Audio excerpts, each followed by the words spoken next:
Have you ever noticed someone who never posts pictures online? No selfies, no celebrations, no updates. In a world that rewards attention, these people almost seem invisible. But psychology says that behavior isn't random. It actually reveals a lot about their confidence, mindset, and emotional intelligence. Let's break down the real psychology behind people who don't post their photos on social media. Number 1. The silent autonomy effect. You don't post your photos because you don't feel the need to announce yourself to the world like a digital town crier screaming, "Behold, I exist again today." Your brain is deeply satisfied with unobserved existence.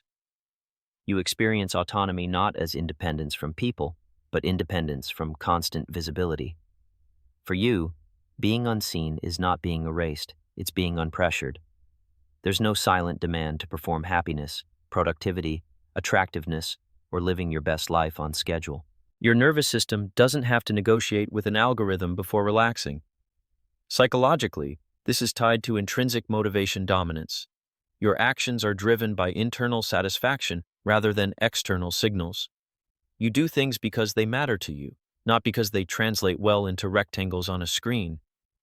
You don't need proof of life for your life to feel valid. While others feel a subtle anxiety when moments go undocumented, you feel a strange peace when no one is watching. You exist without narration. You grow without an audience. You fail without a highlight reel. And somehow that makes everything feel more real. Basically, while the internet begs everyone to turn their life into a public broadcast, you quietly prove the most rebellious psychological act of all, living without submitting your face for review. Number 2. The real is elsewhere. Orientation. Some people live partly inside the internet. Others treat it like a bulletin board in a hallway they rarely use.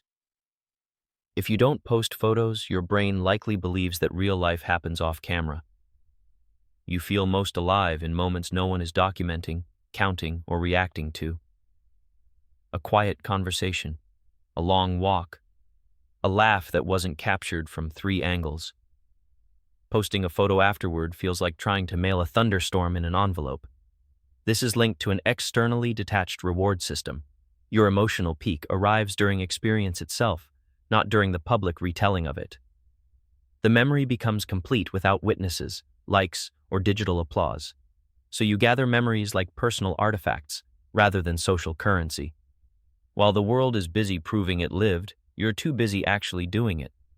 Basically, the internet keeps asking, "Did it happen if no one saw it?" And your life calmly replies, "Watch me live, first you'll get the paperwork never." Number 3. The identity is a process philosophy. Some people treat identity like a billboard, updated regularly, clearly branded, and always on display. Others treat identity like a work-in-progress laboratory with warning signs on the door. If you don't post photos, you're often in the second camp. You don't feel done becoming yourself.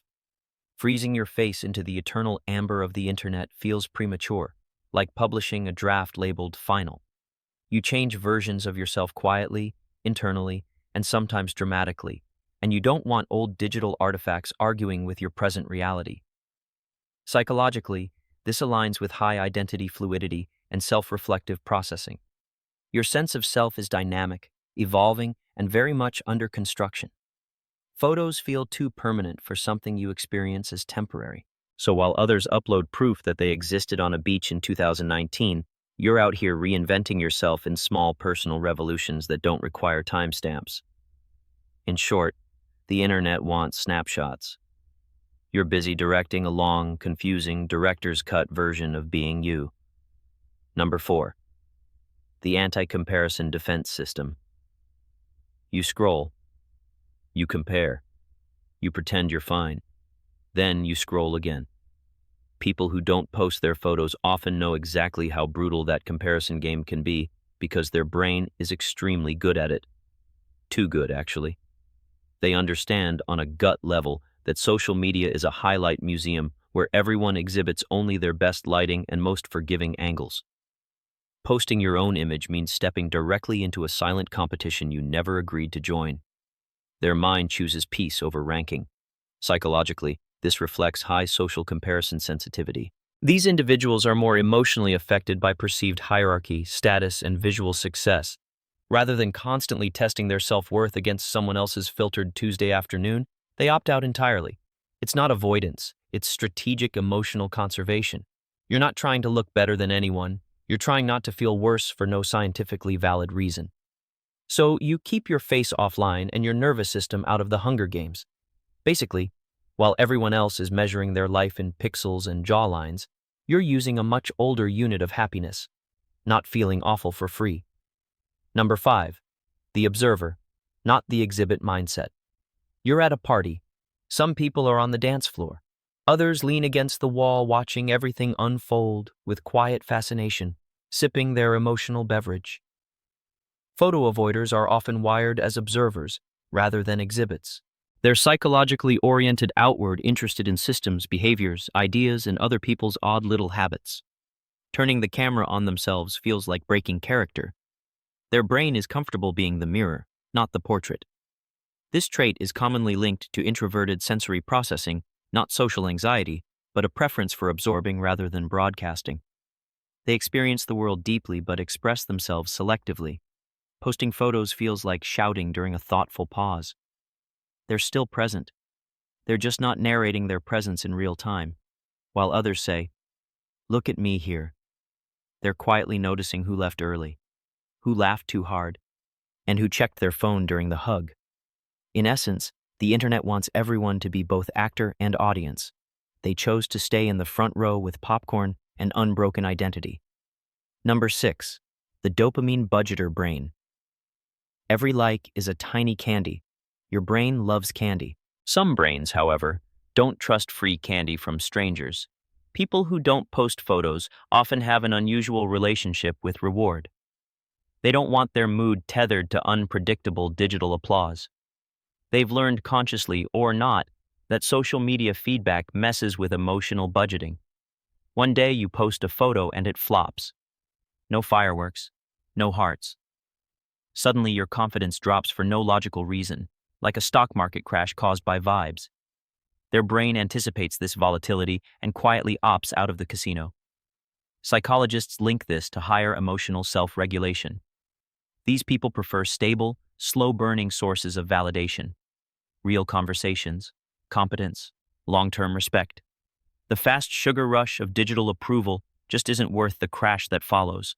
So they skip photos the same way some people skip energy drinks, not because they're boring, but because they don't enjoy the jittery aftermath.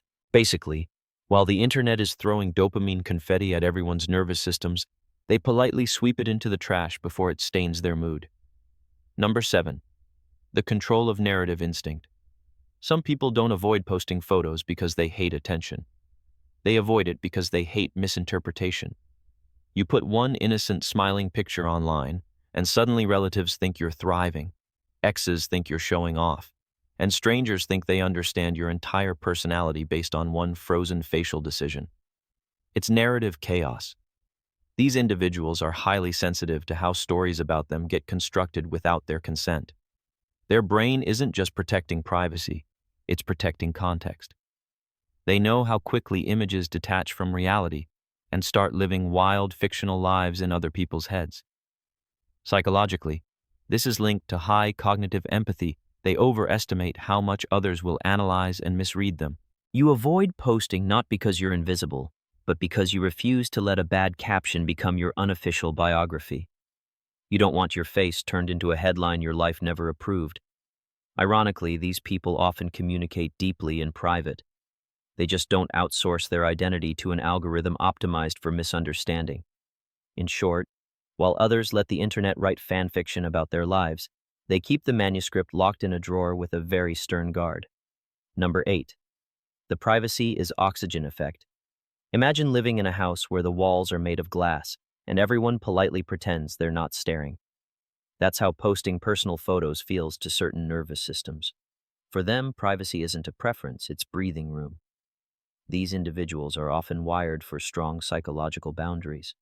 Their sense of safety is tied to what remains unseen. Posting a photo doesn't feel like sharing. It feels like giving strangers keys to internal rooms they never volunteered to open. Your brain, when it values privacy highly, treats exposure as a mild threat, heart rate up, shoulders tense, instincts whispering, "This is not necessary." This doesn't mean they're secretive villains living double lives. It means their emotional regulation relies on keeping some parts of themselves offline, unobserved, and gloriously uncommented on. The internet remembers everything, and their mind would really prefer if it didn't. So while others are building digital scrapbooks of their faces, they're building invisible fences around their peace of mind. Basically, their soul requires airplane mode to function properly. Number 9. The anti-performance personality. You know that feeling when someone points a camera at you and your personality immediately forgets how to act human? For photo avoiders, that sensation isn't temporary, it's a lifestyle. Their discomfort isn't about how they look. It's about the absurdity of turning existence into a stage. Social media encourages a subtle kind of theater, curated angles, fake casualness, and captions that pretend they weren't edited 5 times. Some brains simply reject this performance instinctively. These people experience what psychologists call self-monitoring fatigue, the exhaustion that comes from constantly adjusting how you appear to others. You don't see them posting because